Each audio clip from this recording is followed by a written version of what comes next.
વિદ્યાર્થી મિત્રો, દ્વિચલ સુરેખ સમીકરણ યુગ્મના ઉકેલ માટેની છેલ્લી પદ્ધતિ ચોકડી ગુણાકારની રીત અથવા તો એને આપણે ક્રેમરની રીત તરીકે પણ ઓળખીએ છીએ. જે જૂનો અભ્યાસક્રમ હતો એની અંદર એને ક્રેમરની રીત તરીકે પણ ઓળખવામાં આવતી, બરાબર, અથવા તો એને આપણે અંગ્રેજીની અંદર ક્રોસ મલ્ટિપ્લિકેશન તરીકે પણ ઓળખીએ છીએ. ચલો અહીંયા ધ્યાન રાખો. ચોકડી ગુણાકારની રીતે ઉકેલ દર્શાવવા માટે તો સૌપ્રથમ શું કરવામાં આવે? બે દ્વિચલ સુરેખ સમીકરણ છે એને પ્રમાણિત સ્વરૂપની અંદર દર્શાવવામાં આવે. જો આપણું પહેલું સ્ટેપ છે કે બે દ્વિચલ સુરેખ સમીકરણોને પ્રમાણિત રૂપની અંદર દર્શાવો. તો a1x + b1y + c1 = 0 સમીકરણ 1, a2x + b2y + c2 = 0 સમીકરણ 2. બંને સમીકરણો છે એને આપણે પ્રમાણિત સ્વરૂપની અંદર દર્શાવીએ છીએ. ચલો એના પછી અહીંયા આપણે સહગુણકોની ગોઠવણી કરીશું, બરાબર, જેથી આપણને ચોકડી ગુણાકારની રીતની અંદર જ્યારે સ્તંભની અંદર ગોઠવીએ તો ગોઠવવાની અંદર સરળતા રહેશે. તો અહીંયા x ના સહગુણકો કયા છે? તો x ના સહગુણકો a1 અને a2, y ના સહગુણકો b1 અને b2, અને અચળ પદ તરીકે આપણે એક લઈએ છીએ અને અચળ પદ અહીંયા કયો છે બંને સમીકરણમાં? c1 અને c2.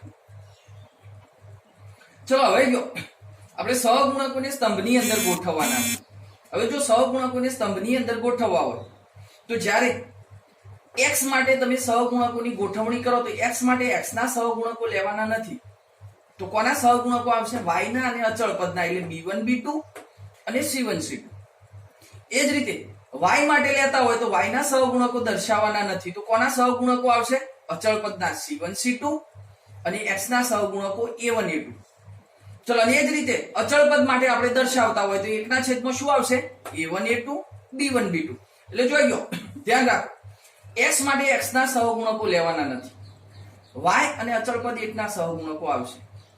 y માટે y ના સહગુણકો લેવાના નથી. અચળ પદ 1 અને x ના સહગુણકો એના છેદમાં આવશે. અને અચળ પદ માટે 1 ના છેદમાં કોના સહગુણકો આવશે? x અને y ના સહગુણકો આવશે, બરાબર. અને આ ચોક્કસ ક્રમમાં લેવાના છે, જેમ x માટે b1 b2 c1 c2. તો હવે y માટે લઈએ તો જ્યાંથી પૂર્ણ થયું છે ત્યાંથી જ શરૂઆત કરવાની છે, c1 c2 a1 a2. અને અચળ પદ 1 માટે લઈએ તો a1 a2 આગળ પૂર્ણ થયું છે ત્યાંથી શરૂઆત કરીશું, a1 a2 અને b1 b2.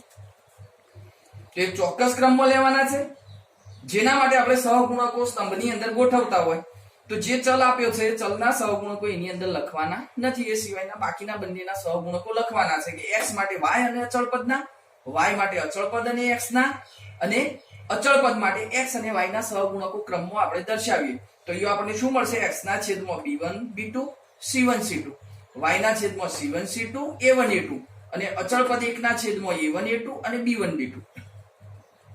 ચલો હવે આનો ચોકડી ગુણાકાર કરીએ. જો અહીંયા આપણે ઉકેલ મેળવવા માટે ચોકડી ગુણાકાર કરીએ છીએ. આ પદ્ધતિને ચોકડી ગુણાકાર શા માટે કહેવામાં આવે છે? તો એનું કારણ આ છે કે અહીંયા જે સહગુણકો છેદમાં આપણે દર્શાવીએ છીએ એનો ચોકડી ગુણાકાર કરીએ છીએ. અને ચોકડી ગુણાકાર કરવા માટે ચોક્કસ પદ્ધતિ છે. જો અહીંયા તમને તીર દ્વારા ચોકડી ગુણાકાર દર્શાવ્યો છે કે પહેલા ઉપરથી નીચેની તરફ અને એના પછી નીચેથી ઉપરની તરફ, અને એના વચ્ચે ચિહ્ન કયું આવશે? માઈનસ. તો અહીંયા શું થશે? b1 નો ગુણાકાર c2 સાથે, એટલે b1 c2 માઈનસ b2 નો ગુણાકાર c1 સાથે. ચલો, એ જ રીતે અહીંયા c1 નો ગુણાકાર a2 સાથે અને c2 નો ગુણાકાર a1 સાથે, વચ્ચે ચિહ્ન માઈનસ. અચળ પદ માટે a1 નો ગુણાકાર b2 સાથે અને a2 નો ગુણાકાર b1 સાથે, અને વચ્ચે ચિહ્ન માઈનસ. હવે અહીંયા શું કરો? બંનેને x ને અચળ પદ સાથે સરખાવો, y ને અચળ પદ સાથે સરખાવો. તો x અપન b1 c2 minus b2 c1 બરાબર 1 અપન a1 b2 minus a2 b1. ચલો, આ પદ છેદમાં છે અને બરાબરની બીજી બાજુ લઈ જઈએ તો અંશમાં એક સાથે ગુણાકાર કરશો એટલે એનું એ જ પદ મળશે. તો અહીંયા ચલ x નું મૂલ્ય આપણને કયા સ્વરૂપે મળશે? b1 c2 minus b2 c1 અપન a1 b2 minus a2 b1. તમે અહીંયા a1 b1 c1 a2 b2 c2 ના મૂલ્યો લઈ અને આની અંદર મૂકી દો, અને જો આનું સાદું રૂપ આપવામાં આવે તો તમને ચલ x નું મૂલ્ય મળી જાય. એ જ રીતે y ને અચળ પદ સાથે સરખાવીએ તો y ના છેદમાં રહેલું પદ a2 c1 minus a1 c2 છે, છેદમાં છે, બરાબરની બીજી બાજુ અંશમાં એક સાથે ગુણીશું તો એમના એમ જ આપણને મળશે. તો અહીંયા y નું મૂલ્ય કેટલું થશે? a2 c1 minus a1 c2 upper a1 b2 minus a2 b1. ચલો, અહીંયા એ જ પ્રમાણે કે સહગુણકોની કિંમત મૂકીને જો આનું સાદું રૂપ આપવામાં આવે તો અહીંયા y નું મૂલ્ય મળે છે, એટલે અહીંયા આપણે એને ઉકેલ છે એને ક્રમયુક્ત જોડ સ્વરૂપે દર્શાવી શકીએ. ક્રમયુક્ત જોડમાં xy બરાબર x અને y ના મૂલ્યો એ ક્રમયુક્ત જોડ સ્વરૂપે લખી શકાય છે. હવે જોઈએ ચોકડી ગુણાકારની રીતે આપણે જે ઉકેલ મેળવીએ છીએ બરાબર, એના ઉકેલ માટે આપણને 3 શક્યતાઓ મળે છે. 3 શક્યતાઓ એ કોના મૂલ્યો ઉપર આધાર રાખે છે? તો આના મૂલ્યો ઉપર આધાર રાખે છે. b1c2 b2c1, a2c1 a1c2 અને a1b2 a2b1 એના મૂલ્યો ઉપર આધાર રાખે છે. અથવા તો આગળ જેમ આપણે લોપની રીતની અંદર સરખામણી કરી હતી એની સાથે પણ આપણે સરખામણી કરી શકીએ. તો એ પહેલા કે અનન્ય ઉકેલ ક્યારે હોય? a1b2 a2b1 not equal to 0. એટલે કે આપણે કેવું હોય તો a1/a2 not equal to b1/b2. x ના સહગુણકોનો ગુણોત્તર અને y ના સહગુણકોનો ગુણોત્તર સમાન ન હોય તો એ વખતે આપેલા સમીકરણ યુગ્મનો ઉકેલ હોય આપણને અનન્ય મળે. એટલે એક અને માત્ર એક ઉકેલ મળે. ચલો બીજો યો ઉકેલ ગણ ક્યારે શક્ય ન હોય? તો યો a1 b2 a1b2 a2b1 equal to 0. b1c2 b2c1 not equal to 0 હોય, a2c1 a1c2 not equal to 0 હોય. એટલે જો સરખામણી કરીએ તો આવી સરખામણી થાય a1 a2 અને b1 b2 નો ગુણોત્તર સમાન હોય, પરંતુ a1 a2 નો ગુણોત્તર એ c1 c2 સાથે c1/c2 સાથે સમાન નથી. b1/b2 નો ગુણોત્તર એ પણ c1/c2 સાથે સમાન નથી. એટલે જો આપણે કહી શકીએ a1/a2 બરાબર b1/b2 હોય, પરંતુ a1/a2 એ c1/c2 સાથે સમાન ન હોય, b1/b2 એ પણ c1/c2 સાથે સમાન ન હોય. તો એ વખતે જો શું થશે? તો એ વખતે ઉકેલ ગણ શક્ય બનશે નહીં. એટલે જો આવા દ્વિચલ સુરેખ સમીકરણ યુગમાં આપેલા હોય તો એનો ઉકેલ ગણ છે આપણને ખાલી ગણ અથવા તો ફાઈ મળે છે.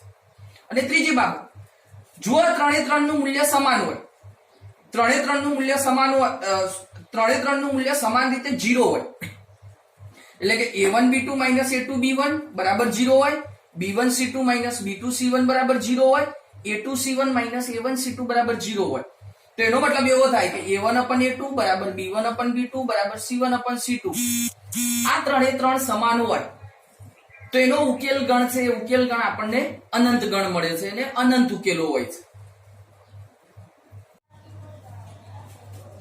ચાલો વિદ્યાર્થી મિત્રો, હવે આપણે ચોકડી ગુણાકારની રીતે સમીકરણ યુગ્મનો ઉકેલ મેળવતો શીખીએ. તો તમને બે દ્વિચલ સુરેખ સમીકરણ આપેલા હોય તો બે દ્વિચલ સુરેખ સમીકરણનો ઉકેલ જેમ આગળ આપણે આદેશની રીતે લોપની રીતે મેળવતા હતા, હવે આપણે ચોકડી ગુણાકારની રીતે એનો ઉકેલ મેળવવાનો છે. તો જોયું અહીંયા આપણને બે દ્વિચલ સુરેખ સમીકરણ આપેલા છે, 2x - 5y બરાબર 4 અને 3x - 8y બરાબર 5. તો આ બંને સમીકરણો છે. બંને સમીકરણોને સૌથી પહેલા આપણે શું કરવું પડે? પ્રમાણિત સ્વરૂપમાં ફેરવવા પડે. બરાબર, પ્રમાણિત સ્વરૂપમાં ફેરવીએ અને એના ઉપરથી આપણે શું કરવાનું? તો એને વ્યાપક સ્વરૂપ સાથે સરખાવી અને એના સહગુણકો મેળવવાના છે. તો પ્રમાણિત સ્વરૂપમાં ફેરવીએ તો અહીંયા શું થશે? +4 ને બરાબરની બીજી બાજુ લઈ જાઓ તો 2x - 5y - 4 બરાબર 0 અને +5 બરાબરની બીજી બાજુ જશે એટલે -5 થશે. તો 3x - 8y - 5 બરાબર 0. દ્વિચલ સુરેખ સમીકરણ યુગ્મ તમને પ્રમાણિત સ્વરૂપની અંદર મળે છે. હવે આને વ્યાપક સ્વરૂપ સાથે સરખાવો. એટલે પહેલા સમીકરણને a1x + b1y + c1 બરાબર 0 સાથે સરખાવો અને બીજા સમીકરણને a2x + b2y + c2 બરાબર 0 સાથે સરખાવો. તો અહીંયા વ્યાપક સમીકરણ યુગ્મ સાથે સરખાવો તો અહીંયા શું થશે? a1 નું મૂલ્ય કેટલું થશે? 2, b1 બરાબર -5 અને c1 બરાબર -4. એ જ રીતે a2 બરાબર 3, b2 બરાબર -8 અને c2 બરાબર -5. ચલો હવે અહીંયા સહગુણકોને ગોઠવીએ તો x ના છેદમાં y અને અચળ પદના સહગુણકો એટલે b1 b2 c1 c2. ચલો y ના છેદમાં અચળ પદના સહગુણકો અને x ના સહગુણકો c1 c2 અને a1 a2 અને અચળ પદના છેદમાં x અને y ના સહગુણકો a1 a2 અને b1 b2. ચલો અહીંયા એની કિંમત મૂકીએ તો x ના છેદમાં ચલો b1 b2 બરાબર -5 -8 અને c1 c2 બરાબર -4 -5 બરાબર y ના છેદમાં પહેલો સ્તંભ કયો આવશે? તો -4 -5 c1 c2 ની જગ્યાએ અને a1 a2 ની જગ્યાએ 2 3. ચલો 1 ના છેદમાં એટલે કે અચળ પદના છેદમાં a1 a2 એટલે 2 3 અને b1 b2 -5 -8. હવે એનો ચોકડી ગુણાકાર કરીએ તો x ના છેદમાં -5 નો ગુણાકાર -5 સાથે, વચ્ચે માઇનસ ચિહ્ન, -8 નો ગુણાકાર -4 સાથે. y ના છેદમાં -4 નો ગુણાકાર 3 સાથે, વચ્ચે -5 નો ગુણાકાર 2 સાથે. અચળ પદ 1 ના છેદમાં 2 નો ગુણાકાર -8 સાથે, વચ્ચે -3 નો ગુણાકાર -5 સાથે. ચલો યો ગુણાકાર કરીએ. -5 ગુણ્યા -5 25, વચ્ચે -8 ગુણ્યા -4 એટલે +32. ચલો y ના છેદમાં -4 ગુણ્યા 3 -12, વચ્ચે માઇનસ ચિહ્ન, 2 ગુણ્યા -5 એટલે -10 બરાબર 1 ના છેદમાં 2 ગુણ્યા -8 એટલે -16, વચ્ચે -3 ગુણ્યા -5 એટલે -15. ચલો 25 માંથી 32 બાદ કરો તો -7. અહીંયા માઇનસ માઇનસ +10 થશે એટલે -12 +10 અને 1 ના છેદમાં -16 માઇનસ માઇનસ +15. ચલો તો યો બાદ બાકી જેમ યો 25 માંથી 32 બાદ કર્યા તો -7 મળતા હતા એ રીતે -12 +10 બરાબર y ના છેદમાં કેટલા આવશે -2 અને -16 +15 તો યો 1 ના છેદમાં કેટલા આવશે -1. ત્રણેય ના છેદમાં માઈનસ છે તો આપણે માઈનસ દૂર કરી દઈએ તો ત્રણેય ના છેદમાંથી માઈનસ દૂર કરીએ તો યો શું મળશે x/7 = y/2 = 1/1. હવે x ને અચળ પદ સાથે સરખાવો, y ને અચળ પદ સાથે સરખાવો તો x ને અચળ પદ સાથે સરખાવો તો x/7 = 1/1. y ને અચળ પદ સાથે સરખાવો તો y/2 = 1/1. છેદમાં 7 છે બરાબરની બીજી બાજુ લઈ જાઓ તો અંશમાં એક સાથે ગુણાકારમાં આવશે એટલે 7 × 1 7 જ મળશે તો x = 7/1 અને 7/1 એટલે x = 7. તો અહીંયા એક ચલનું મૂલ્ય મળે છે. એ જ રીતે y ની સરખામણી અચળ પદ સાથે કરીએ તો છેદમાં 2 રહેલા છે અંશમાં જશે તો y = 2/1 તો y નું મૂલ્ય કેટલું થશે 2. તો એ સમીકરણ યુગ્મનો ઉકેલ xy = આપણને કેટલા મળશે ક્રમયુક્ત જોડ. ચાલો વિદ્યાર્થી મિત્રો આપણે બીજા એક વિચલ સુરેખ સમીકરણ યુગ્મનો ઉકેલ મેળવીએ. અહીંયા વિચલ સુરેખ સમીકરણ યુગ્મની અંદર ચલના જે સહગુણકો છે સહગુણકો આપણને a અને b ના સ્વરૂપમાં આપેલા છે, કોઈ સંખ્યાત્મક સ્વરૂપે આપેલા નથી. તો યો આપણને પહેલું સમીકરણ આપેલું છે x/a + y/b = a + b. બીજું સમીકરણ x/a² + y/b² = 2. a ≠ 0, b ≠ 0, a ≠ b. એટલે a અને b બંનેના મૂલ્યો 0 હોઈ શકે નહીં અને a અને b બંને સમાન પણ હોઈ શકે નહીં. જો એવું હોય તો ઉકેલ શક્ય બને નહીં. તો એ સૌથી પહેલા શું કરીએ, આપેલા બંને સમીકરણો છે એને પ્રમાણિત સ્વરૂપની અંદર ફેરવીએ. તો x/a + y/b = a + b અને પ્રમાણિત સ્વરૂપમાં ફેરવવા શું કરીએ તો એ છેદમાંથી લસા દૂર કરીએ. બરાબર બંનેના છેદ દૂર કરવા માટે એ લસા લઈએ તો આનો લસા કેટલો થશે ab. તો x ને b વડે ગુણો તો bx, y ને a વડે ગુણો તો +ay બરાબર ab ને a + b ને ab વડે ગુણો એટલે ab કૌંસમાં a + b. ચલો આ અચળ પદ છે ને બરાબરની બીજી બાજુ લઈ જઈએ તો પ્લસ છે તો શું થશે માઈનસ. તો એ પ્રમાણિત સ્વરૂપમાં પહેલું સમીકરણ આપણને શું મળશે bx + ay આ પ્લસ આ બાજુ જશે એટલે માઈનસ ab કૌંસમાં a + b = 0. ચલો હવે એ બીજું સમીકરણ એને પ્રમાણિત સ્વરૂપમાં ફેરવીએ. આનો લસા કેટલો લઈશું a² b². તો x ને b² વડે ગુણો એટલે b²x y ને a² વડે ગુણો તો a² y બરાબર 2 ને a² b² વડે ગુણો તો 2a² b². ચલો આ પ્લસ છે બરાબરની બીજી બાજુ લઈ જાય તો માઈનસ તો b²x + a² y - 2a² b² = 0. આ બંને સમીકરણો છે ને વ્યાપક સ્વરૂપ સાથે સરખાવો તો યો a1 b1 અને c1 નું મૂલ્ય કેટલું થશે a1 ની જગ્યાએ b, b1 ની જગ્યાએ a અને c1 ની જગ્યાએ -ab કૌંસમાં a + b. ચલો એ જ રીતે બીજા સમીકરણ માટે a2 b2 અને c2 ના મૂલ્યો તો a2 નું મૂલ્ય b² b2 નું મૂલ્ય a² અને c2 નું મૂલ્ય -2 a² b². તો એ x ના છેદમાં કયા સ્તંભ આવશે b1 b2 c1 c2, y ના છેદમાં c1 c2 a1 a2 અને અચળ પદના છેદમાં a1 a2 b1 b2. તો a1 b1 c1 અને a2 b2 c2 ના મૂલ્યો મૂકીએ. ચલો તો b1 b2 ની જગ્યાએ કેટલા મૂકવાના છે a અને a², c1 c2 ની જગ્યાએ -ab કૌંસમાં a + b અને -2 a² b². ચલો y ના છેદમાં c1 c2 અને a1 a2 તો c1 c2 ની જગ્યાએ -ab કૌંસમાં a + b અને c2 ની જગ્યાએ -2 a² b². ચલો એ જ રીતે a1 a2 ની જગ્યાએ b અને b² બરાબર અચળ પદ 1 ના છેદમાં a1 a2 અને b1 b2 ની જગ્યાએ શું મૂકવાનું છે b b² અને a a². ચલો ચોકડી ગુણાકાર કરીએ એનો ગુણાકાર -2 a વર્ગ b વર્ગ સાથે કરો તો કેટલો થશે -2 a ઘન b વર્ગ. a વર્ગ નો ગુણાકાર -ab કૌંસમાં a plus b સાથે કરીએ. ચલો તો અહીંયા આ બંનેનો ગુણાકાર માઈનસ થશે ને વચ્ચે માઈનસ આવશે એટલે માઈનસ માઈનસ આપણે શું કરી દઈએ પ્લસ. a વર્ગ નો ગુણાકાર ab સાથે લઈએ a ઘન b અને કૌંસમાં a plus b. ચલો એ જ રીતે અહીંયા -ab કૌંસમાં a plus b નો ગુણાકાર b વર્ગ સાથે તો શું થશે -ab ઘન કૌંસમાં a plus b. આ બંનેનો ગુણાકાર માઈનસ થશે અને વચ્ચે ચિહ્ન માઈનસ આવે એટલે માઈનસ માઈનસ પ્લસ 2a વર્ગ b વર્ગ નો ગુણાકાર b સાથે કરો તો 2a વર્ગ b ઘન. ચલો એ જ રીતે અચળ પદ 1 ના છેદમાં b નો ગુણાકાર a વર્ગ સાથે તો a વર્ગ b માઈનસ b વર્ગ નો ગુણાકાર a સાથે તો ab વર્ગ. ચલો યો x ના છેદમાં -2a ઘન b વર્ગ એમના એમ રાખી a ઘન b ને a સાથે ગુણીએ તો a ની 4 ઘાત b, a ઘન b ને b સાથે ગુણીએ તો a ઘન b વર્ગ બરાબર. y ના છેદમાં માઈનસ ab ઘન ને a સાથે ગુણીએ તો માઈનસ a વર્ગ b ઘન માઈનસ ab ઘન ને b સાથે ગુણીએ તો માઈનસ ab ની 4 ઘાત પ્લસ 2a ઘન b a વર્ગ b ઘન એ એમના એમ જ રહેશે બરાબર. 1 ના છેદમાં a વર્ગ b માઈનસ ab વર્ગ એમના એમ દર્શાવવાના છે. હવે જોઈએ આ બંને સજાતીય પદો છે તો પહેલા યો a ની 4 ઘાત b આપણે એમના એમ લખી દઈએ -2 a ઘન b વર્ગ પ્લસ a ઘન b વર્ગ તો -2 a ઘન b વર્ગ એની અંદર a ઘન b વર્ગ ઉમેરીએ તો બાકી કેટલા વધશે -a ઘન b વર્ગ બાકી વધશે. એ જ રીતે આયો -a વર્ગ b ઘન પ્લસ 2a વર્ગ b ઘન -a વર્ગ b ઘન ની અંદર 2a વર્ગ b ઘન ઉમેરીએ તો બાકી કેટલા વધશે a વર્ગ b ઘન અને માઈનસ ab ની 4 ઘાત પદ પાછળ એમના એમ આવશે. ચલો 1 ના છેદમાં a વર્ગ b માઈનસ ab વર્ગ પદ એમના એમ લખવાનું છે. હવે જોઈએ પહેલા બે પદ ની અંદરથી x ના છેદમાં a ની 4 ઘાત b માઈનસ a ઘન b વર્ગ એની અંદરથી તમે a ઘન b સામાન્ય કાઢો તો કૌંસમાં શું બાકી વધશે a માઈનસ b.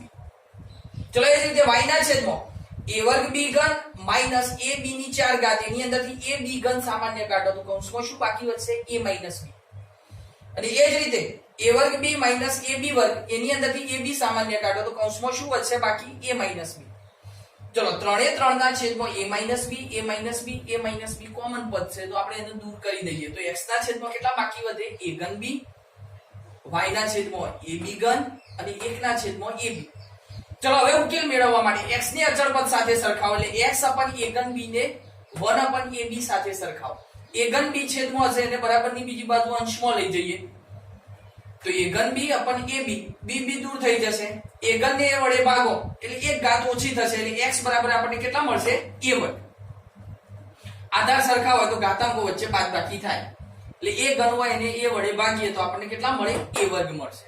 એ જ રીતે y અપન ab ઘન એને અચળ પદ સાથે એટલે 1 અપન ab સાથે સરખાવો તો ab ઘન છેદમાં હશે તો અંશમાં જશે તો ab ઘન ને ab વડે ભાગીએ તો a દૂર થઈ જશે b ઘન ને b વડે ભાગો આધાર સરખા તો ઘાતાંકો વચ્ચે બાદબાકી 3 માંથી 1 બાદ કરો એટલે કેટલા ઘાત વધશે 2 ઘાત અથવા સીધી ગણતરી કરી શકો b ઘન ને b વડે ભાગો તો b વર્ગ બાકી વધે તો y નું મૂલ્ય કેટલું થશે b વર્ગ. તો યો સમીકરણ યુગ્મનો ઉકેલ શું થશે ક્રમયુક્ત જોડમાં xy બરાબર a વર્ગ અને b વર્ગ. હવે જોયું અહીંયા તમે જે ઉકેલ શોધ્યો છે એ આપેલા સમીકરણની અંદર મૂકીએ તો એનો સમાધાન થવું એ જરૂરી છે જો સાચો ઉકેલ હોય તો આપણે જો પહેલા દાખલાની અંદર જોઈએ તો એમાં x ની જગ્યાએ 7 મૂકવામાં આવે અને y ની જગ્યાએ 2 મૂકવામાં આવે તો 2x x ની જગ્યાએ 7 મૂકો તો 7 દુ 14 માઈનસ y ની જગ્યાએ 2 મૂકીએ તો 5 દુ 10 14 માંથી 10 બાદ કરશો તો બરાબર 4. જો તમે ડાબી બાજુએ કિંમત મૂકો તો બરાબર જમણી બાજુ મળે છે એટલે સમીકરણનું સમાધાન થાય છે. એ જ રીતે નીચે x ની જગ્યાએ 7 અને y ની જગ્યાએ 2 મૂકો તો 3 ગુણ્યા 7 21 8 દુ 16 21 માંથી 16 બાદ કરશો તો બરાબર 5 મળશે. તો આનો મતલબ એવો થાય કે જો શોધેલો ઉકેલ સાચો હોય તો એ સમીકરણ યુગ્મનું સમાધાન કરતો હોય એટલે ડાબી બાજુએ x અને y નું મૂલ્ય મૂકવામાં આવે તો એના બરાબર તમને જમણી બાજુ મળતી હોય. એના એ કે અહીંયા સમીકરણ યુગ્મનો ઉકેલ xy બરાબર a વર્ગ b વર્ગ આપેલો છે તો અહીંયા x ની જગ્યાએ a વર્ગ મૂકવામાં આવે તો a વર્ગ અપન a એટલે a, y ની જગ્યાએ b વર્ગ મૂકવામાં આવે તો b વર્ગ અપન b બરાબર b. તો અહીંયા a વર્ગ અને અહીંયા b વર્ગ મૂકશો તો બરાબર ડાબી બાજુ કિંમત મૂકતો જમણી બાજુ તમને a plus b મૂલ્ય મળશે. અને એ જ રીતે અહીંયા x ની જગ્યાએ a વર્ગ, તો a વર્ગ ને a વર્ગ વડે ભાગીએ તો 1 મળશે, y ની જગ્યાએ b વર્ગ મૂકીએ તો b વર્ગ ને b વર્ગ વડે ભાગીએ તો 1 મળશે, તો 1 + 1 = 2. એટલે જો અહીંયા પણ ડાબી બાજુ x ની જગ્યાએ a વર્ગ અને y ની જગ્યાએ b વર્ગ મૂલ્ય મૂકવામાં આવે તો તમે જમણી બાજુ મળે છે. એટલે ડાબી બાજુ અને જમણી બાજુ બંને સરખી મળે છે, એટલે સમીકરણ યુગ્મનું સમાધાન થાય છે. તો કોઈ પણ દ્વિચલ સુરેખ સમીકરણ યુગ્મની પદ્ધતિ હોય એની અંદર જો ઉકેલ સાચો હોય તો એ સમીકરણ યુગ્મનું સમાધાન કરતો જ હોય.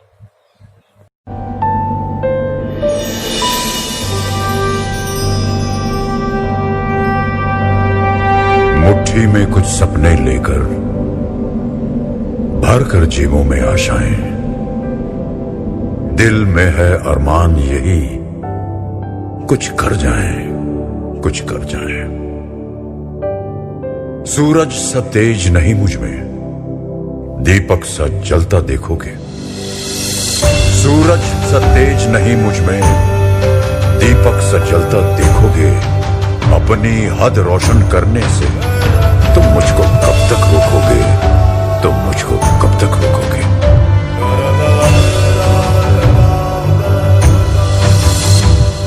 मैं उस माटी का वृक्ष नहीं जिसको नदियों ने सींचा है. मैं उस माटी का वृक्ष नहीं जिसको नदियों ने सींचा है. बंजर माटी में पल कर मैंने मृत्यु से जीवन खींचा है. मैं पत्थर पर लिखी इबारत हूं, मैं पत्थर पर लिखी इबारत हूं. शीशे से कब तक तोड़ोगे, मिटने वाला मैं नाम नहीं, तुम मुझको कब तक रोकोगे.